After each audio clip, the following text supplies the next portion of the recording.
Sí, buenos días. En primer lugar, quiero agradecer a los miembros del Instituto Oncólogo Panameño por la invitación que me hace para participar en este foro. De la misma manera, muy contenta hoy porque expongo en la tierra que me vio nacer, que es el Chitré Herrera, de donde soy oriunda. Pocas veces tengo la oportunidad de dar una conferencia en Chitré, lo que me honra realmente. Vamos a hablar hoy del proceso de las juntas de conciliación y decisión. El proceso de las juntas de conciliación y decisión es un proceso complejo. Y digamos complejo porque tiene mucha normativa, mucha base legal.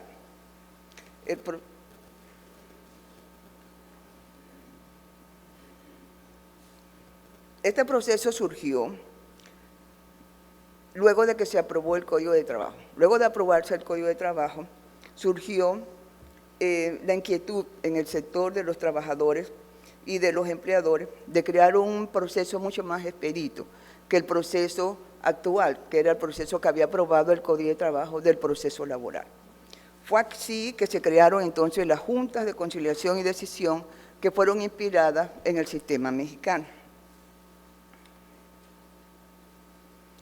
Las juntas de conciliación y decisión son independientes en el ejercicio de sus funciones y no están sometidas más que a la Constitución y a la ley. Pero administrativamente depende del Ministerio de Trabajo y Desarrollo Laboral por medio de la Dirección General de las Juntas de Conciliación y Decisión. Esta dirección, que es la Dirección General de las Juntas, coordina todo lo que son las labores de las Juntas de Conciliación y Decisión y fue creada por el Decreto Ejecutivo 87 de 31 de octubre de 1995 y lleva a cabo la planificación, dirección y supervisión en el orden administrativo de las juntas, aclarándose que las funciones adscritas a esta dirección no afectan la independencia de aquellas en ejercicio de sus funciones. Si ustedes observan, esa es la base legal de las juntas de conciliación y decisión. Las juntas de conciliación y decisión tienen una base legal enorme, en el sentido de que tienen mucha normativa, muchas leyes, decretos ejecutivos y acuerdos. Esa situación produce que en la práctica las juntas de conciliación y decisión se confunda su procedimiento. De hecho, ni siquiera los propios presidentes de junta son claros realmente con relación a la aplicación del derecho en esta materia y hay mucha confusión, precisamente por la gran base legal que tiene la Junta. Si ustedes observan esta gráfica, ahí podrán apreciar el número de las juntas de conciliación y decisión. Existen 19 juntas de conciliación y decisión en todo el país. En Panamá hay 11 juntas, 12 en la provincia de Chiriquí, y se reparten una en cada una de las rectas de las provincias. Esta es la forma, en esta gráfica se pueden ver cómo está distribuida las juntas de conciliación y decisión. Con relación a su naturaleza, las juntas son tribunales tripartitos y de derecho, que se basa en el sistema de representación paritaria que supone la integración de jueces legos al lado de juzgadores con instrucciones en derecho.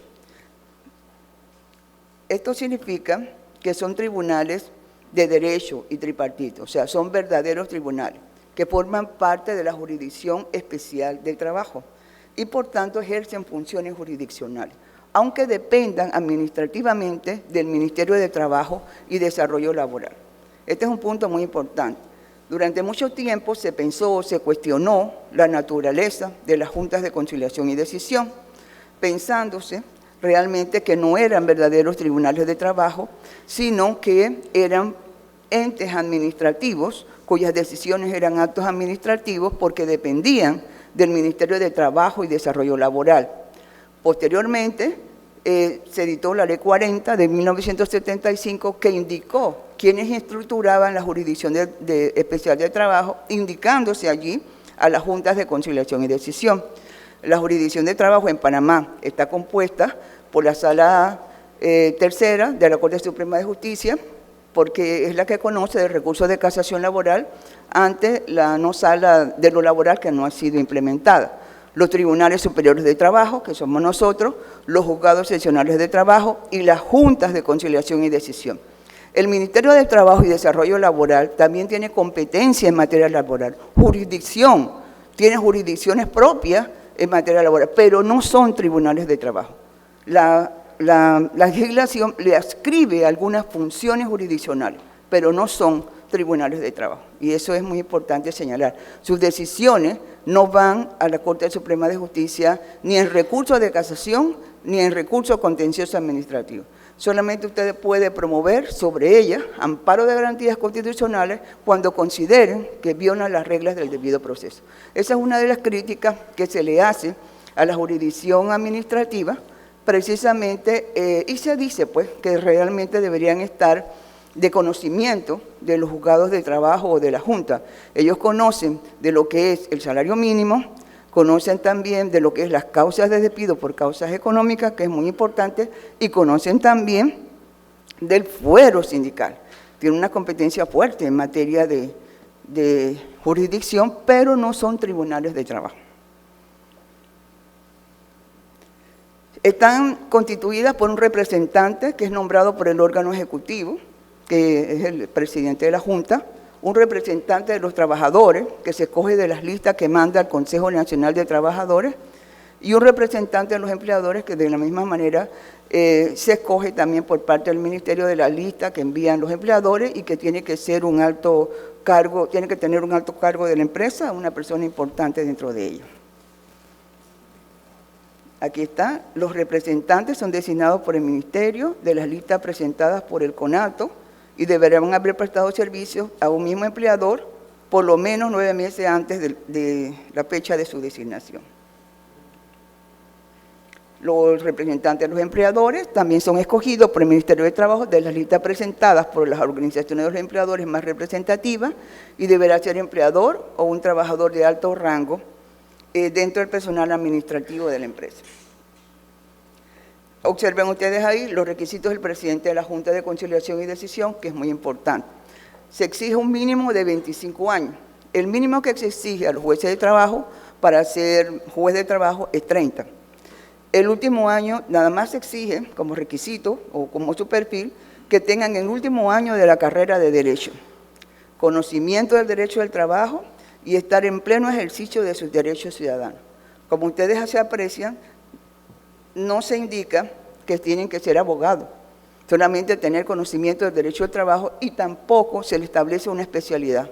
O sea que ellos no se les exigen que tengan una especialidad como si se le exige a los jueces de trabajo que se exigen que tengan una especialidad en materia laboral. Acá no.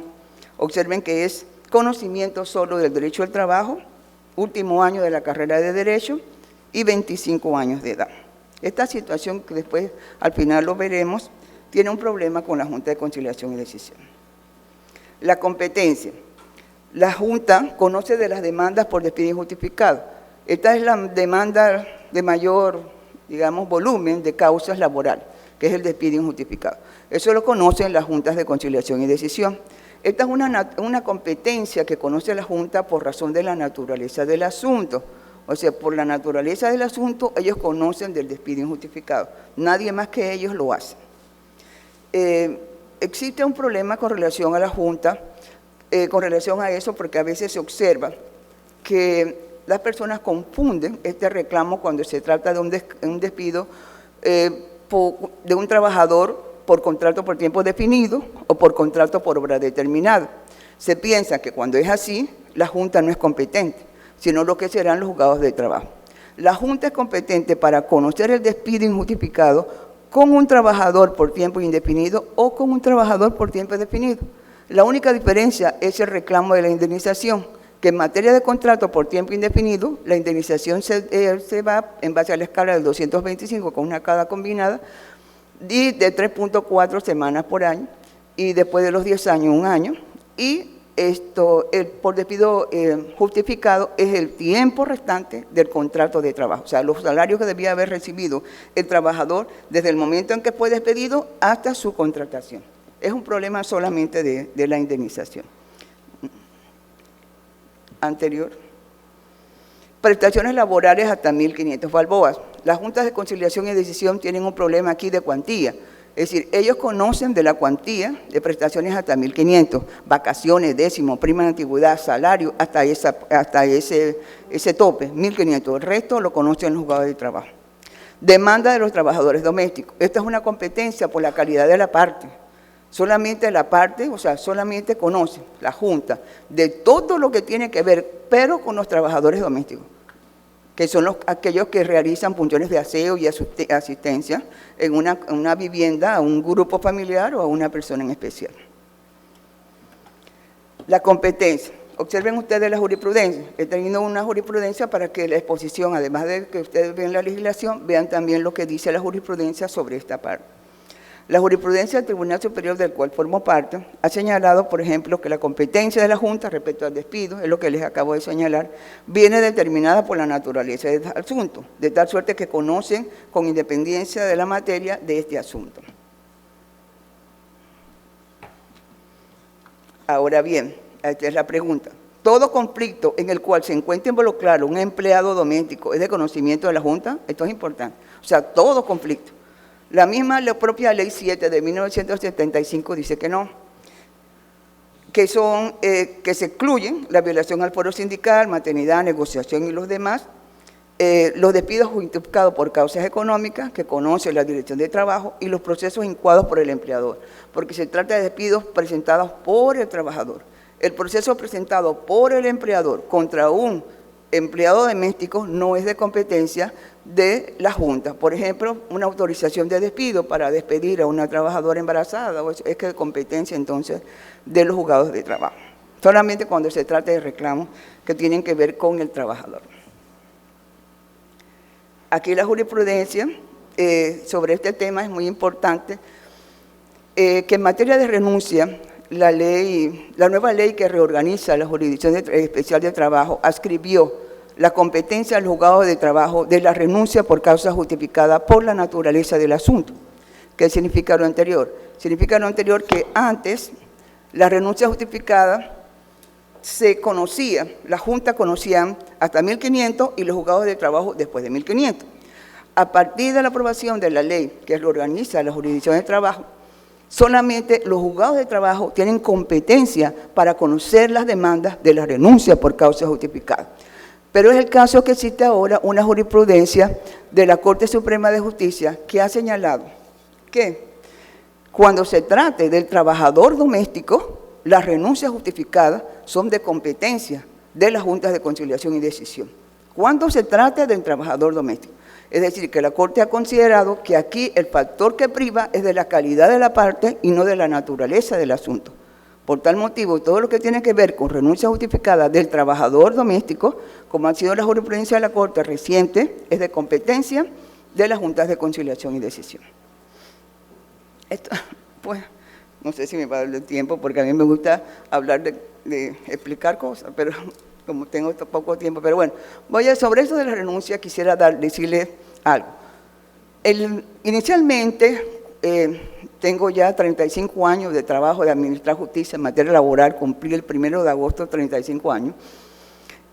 Recuerdo cuando yo era juez de trabajo que las renuncias por causa justificada, o sea, imputables al empleador, eran presentadas directamente al juzgado de trabajo. O sea, con que usted presentara la demanda, ya era suficiente para el conocimiento de la misma por parte del juez. O sea, el empleador se enteraba cuando se le daba el traslado de la demanda. Posteriormente, esa jurisprudencia cambió. La Corte Suprema de Justicia dijo que no, que evidentemente a la renuncia había que darle los mismos requisitos que al despido injustificado. Es decir, que si al despido injustificado se le exigía una serie de requisitos, esos mismos requisitos se le exigían a la renuncia justificada. Pero en este caso, dijo la Corte Suprema de Justicia que realmente en ese sentido que no. Y comenzó a colocarle requisitos a la renuncia por causa justificada. Es decir, que el empleador tiene que ser por escrito, tiene que colocar ahí la causa de la renuncia y tiene que colocar ahí notificarla al empleador. Son 3 requisitos. Resulta que en la práctica, y lo digo para decirles una anécdota, el trabajador lo hace por escrito, coloca la causa. El problema que viene sucediendo es la notificación al empleador, porque se trata a veces de empresas grandes, el empleador no conoce siquiera quién es el trabajador, a veces no conoce al empleador. Son contratados a través de intermediarios, los jefes de ellos son brevemente los trabajadores, los jefes inmediatos, el director o la persona que está con ellos, el capataz, ellos no conocen a nadie. Entonces, ante esta exigencia, es difícil entonces cumplir con ese requisito de la notificación. Yo sé que al trabajador le cuesta mucho hacer eso, porque en la práctica se ha dado. Tengo un abogado que es amigo, y la vez pasada que tenía una renuncia, él me llama por teléfono, y que bueno, Margarita, aquí estoy. En la garita. La garita es el puesto de control de una empresa, ¿no? Bueno, como no me dejan entrar, estoy aquí bajo la lluvia. Como dicen ustedes que tengo que notificar esto al empleador y no sabemos quién es, ahora te pregunto. Tengo que parar todos los carros que salen de ahí para notificar. Porque realmente o tengo que traer un notario y pagarlo. La justicia laboral no es gratuita porque realmente hay un problema, es dura realmente. Yo reconozco la jurisprudencia porque en la práctica he visto que es dura. O sea, en la práctica he observado que los trabajadores pierden los procesos por la falta de notificación al empleador. La llevan al ministerio, sí, pero no basta. Necesitan notificar. Y esa es la razón por la cual ya, en ese sentido, si no lo logran hacer, es difícil. Imagínense ustedes un trabajador doméstico, una empleada doméstica que quiere renunciar porque su empleador la acosó sexualmente. Eso va a ser difícil que el empleador le firme esa renuncia, va a ser muy difícil. ¿Cómo? O sea, ese es el tema que me parece a mí que ahora la jurisprudencia va a tener que analizar o valorar. Ese es el punto de la valoración, me parece a mí, en materia de renuncia, para poder arreglar un poco esa jurisprudencia que en la práctica está siendo imposible que prácticamente los trabajadores logren esa renuncia con causa justificada por esa especial situación que les acabo de señalar. A ver, siguiente. Bueno, la otra competencia son los secuestros de proceso de su competencia y los aseguramientos de bienes y secuestros por comisión de la Dirección de Trabajo. Miren, aquí tenemos el secuestro. La Junta puede o tiene competencia para los secuestros que le son propios de las demandas de ellos. Y también son competentes para conocer del aseguramiento de bienes y secuestros por la comisión de la Dirección de Trabajo. La Dirección de Trabajo, que no es un tribunal de trabajo y por eso no lo puede hacer. La ley 5.3 del 75 le adscribió competencia para conceder aseguramientos y secuestros cuando se demuestre que la empresa está en inminente peligro de quiebre y hay un derecho del trabajador que va a estar desprotegido. Frente a esos hechos pueden ir o solicitar al ministerio el amparo y el ministerio envía a la Junta para que les practique el secuestro. Ese es el procedimiento que se realiza. La Junta entonces, por comisión, decreta el secuestro y a partir de ese momento entonces comienza su práctica. Hay un problema de jurisprudencia con la Junta con relación a eso, porque la Junta muchas veces se ha negado a practicar los secuestros que vienen de la dirección porque consideran que no cumplen con los requisitos, etcétera, etcétera. Bueno, la jurisprudencia del tribunal, voy a hablar por mi tribunal, en el cual formo parte, ha dicho que la Junta no puede negarse a acceder al secuestro que le ha pedido la dirección, porque ellos son los que tienen la competencia, ellos solamente trabajan por comisión. Pero bueno, es una jurisprudencia que ahora por el tiempo no me lo permite explicar. Con relación al procedimiento, entramos. Debe ser expedito, ágil, rápido y oral. Las demandas pueden ser presentadas verbalmente. En la práctica son presentadas por escrito a través de apoderado idóneo ante la Secretaría Judicial. El trabajador que no cuenta, a ver, quíteme a mí, con los recursos necesarios para proveerse de un abogado, se apersona al ministerio, donde se remite al Departamento de Defensoría de Oficio. Actualmente nadie litiga verbalmente. ¿Por qué? Porque las personas ya lo hacen a través de apoderado idóneo. Cuando llegan con el reclamo, los envían al Ministerio de Trabajo, a la Defensoría de Oficio, y esta les designa, el Ministerio les designa un defensor. Ya no se hace verbalmente, en la práctica pues eso es imposible, eso al principio, pero ya no se puede. Con relación a los requisitos, los recibe la Secretaría General, examina el poder, las pruebas que se acompañan, y si la demanda cumple con los requisitos del artículo 553 del Código de Trabajo, que son la designación de la Junta quien corresponde. En Panamá, como existen varias, es en abstracto. Nombre de las partes, vecindad, residencia, dirección reconocida, pretensión, aquello que se demanda, cuantía, suma de dinero reclamada y fundamento de derecho. En la demanda donde se reclama reintegro o indemnización por despido injustificado con salario caído, no procede a la acumulación, esto es importante, de prestaciones ni de proceso. Con gran frecuencia nosotros vemos que las partes presentan demandas por despido injustificado acumuladas. No se puede acumular los procesos por despido injustificado. Si lo hacen así son nulos, uno por uno, porque la ley misma lo excluye. Lo que se permite acumular es que usted acumule el despido por causa injustificada con el pago de prestaciones laborales, o sea, décimo, tercer mes, vacaciones primas, hasta 1.500. Pero no puede acumular, o sea, usted no puede demandar al mismo tiempo, dos trabajadores no pueden demandar al mismo tiempo. Eso produce la nulidad del proceso. Incidentes y excepciones. Los incidentes pueden proponerse con la demanda y hasta la celebración de la audiencia.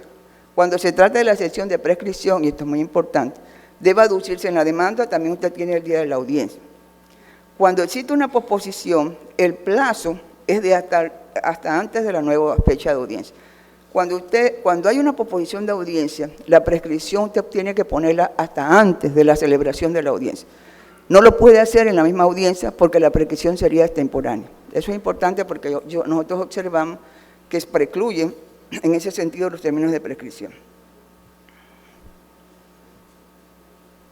Aquí está la contestación. Es muy importante este procedimiento en materia de la Junta de Conciliación y Decisión, porque una vez que se verifica que se cumple la demanda, la resolución de la Junta contiene la orden de la audiencia.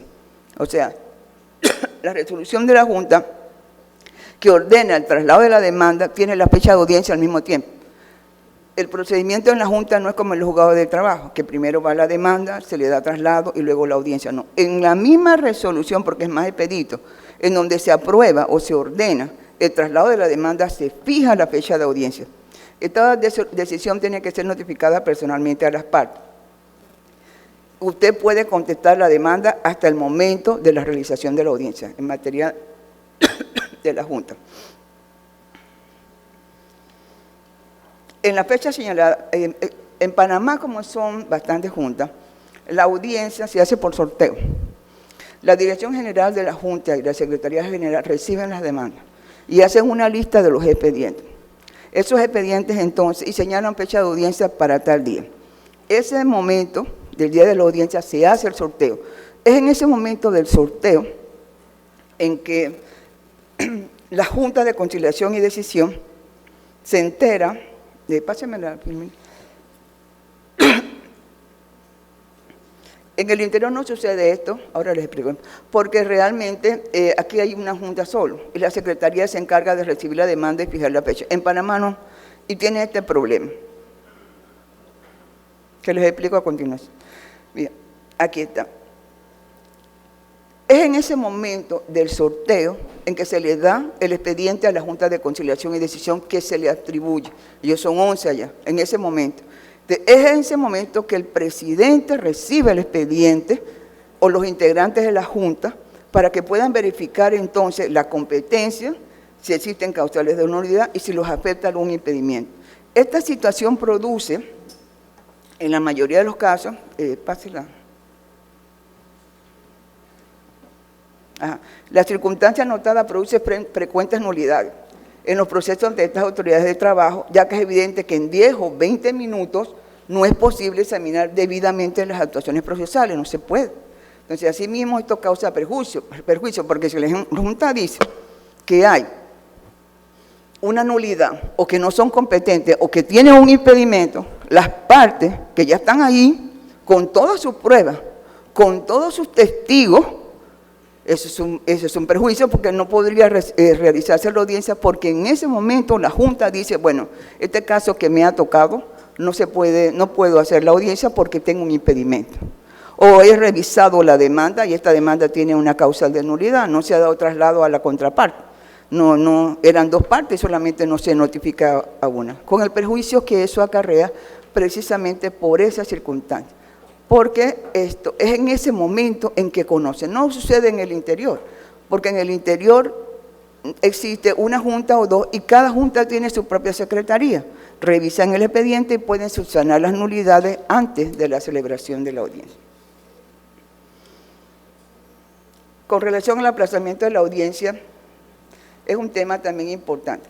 Cada parte puede aplazar en materia laboral la audiencia por una sola vez. 5. Bueno, por una sola vez. Si el aplazamiento obedece incapacidad a los apoderados de las partes, la audiencia se celebrará al vencimiento de la incapacidad. Ocurre con frecuencia, por ejemplo, que las partes, al vencimiento de la incapacidad es de más de 3 días. Cuando es de más de 3 días, evidentemente hay que nombrar a un defensor de oficio o de ausente, teniendo en cuenta si es el apoderado del empleador o el trabajador. A ver. Estas son las fases de la audiencia: conciliación, ratificación, traslado de demanda, proposición de audiencia. Ustedes ven las distintas fases que tiene el proceso ante las juntas de conciliación y decisión. Con relación al alegato, la Junta tiene derecho o pone alegato, pero ese es un alegato que solamente es una práctica tribunalicia, no tiene un fundamento legal. El fundamento legal es un acuerdo de toda la Junta en donde se contempla esa situación. Con relación a la decisión y notificación, una vez terminada la audiencia, la Junta procede a emitir su decisión, la que se adopta por mayoría de votos. El presidente de la Junta emite su voto al final. Cuando la decisión se adopta al finalizar la audiencia, la decisión se notifica personalmente a las partes. De considerarse la práctica de prueba, se fija para posteriormente.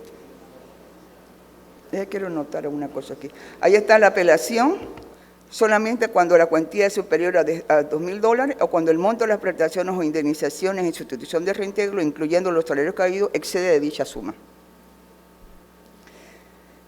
Con relación a la jurisprudencia ha dicho, en un fallo reciente de la Corte de la apelación, usted la tiene que notificar, si es personal, al momento en que la notifica. Usted no lo puede proponer la apelación después, sino al momento en que se notifica, usted dice apelo. Si usted no pone apelo, ya no lo puede hacer. La única manera en que usted se le da 3 días para apelar es que la audiencia se la notifiquen por edicto. Pero si es en el acto, tiene que poner apelo. Hay una jurisprudencia de la Corte que ha señalado que la norma no puede ser tan taxativa. Y esa jurisprudencia dice que si el apoderado judicial, observen ustedes, se encuentra ahí en el despacho, es posible entonces, aunque no se haya ido, porque pasó un caso que el abogado estaba ahí en la Junta, no se había ido y decidió apelar y regresó, la Junta le dice, no, ya usted no puede apelar, porque era en el momento, y la Junta que no, la Corte ha dicho que no se puede ser tan taxativo. Si el abogado todavía está ahí y no se ha ido, le parece entonces que podría apelar de la audiencia. Es una excepción, una jurisprudencia, a la excepción de la jurisprudencia que hasta el momento se ha mantenido con relación a la notificación personal, a la apelación cuando se hace a través de una notificación personal. Bueno, aquí, otra cosa. La jurisprudencia de nuestro tribunal también ha señalado, lo que pasa es que hay un fallo oral, entonces, y luego la Junta transcribe la sentencia. El abogado a veces lo que hace es que no apela en el fallo oral y lo hace cuando transcribe la sentencia. El tribunal ha dicho que esta sentencia cuando se transcribe, y usted ya no puede, usted tiene que apelar en el fallo oral, usted no puede apelar en la transcripción del fallo. Si usted apela en la transcripción del fallo, ese recurso se le declara extemporáneo. A ver, si tengo tiempo para... Bueno, la ejecución de la sentencia son los juzgados. Deme más. Aquí, brevemente voy a decir un poquito de los problemas y soluciones con relación que he visto de las juntas de conciliación y de decisión durante mis años de experiencia como juez. Ellos tienen problemas con el traslado de la demanda.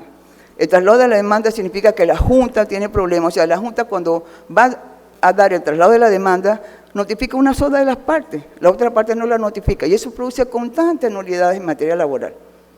El otro tema es el aplazamiento de la audiencia, porque las partes pueden hacer de este derecho por una sola vez, y debe realizarse al día del vencimiento de ella. Mire lo que, a ver, Mire, cuando la audiencia se aplaza para celebrarse un día distinto al vencimiento de la incapacidad. Cuando es así, tienen que hacer una resolución judicial. La Junta debe, porque solamente se permite no hacerlo sin resolución cuando está dentro de la incapacidad que dice la norma o es al día siguiente. Cuando no, o sea, si es al cuarto día, tiene que hacer una providencia, porque es al cuarto día y decir las razones por las cuales y nombrar un defensor de oficio o de ausente. No lo hacen a través de un informe secretarial.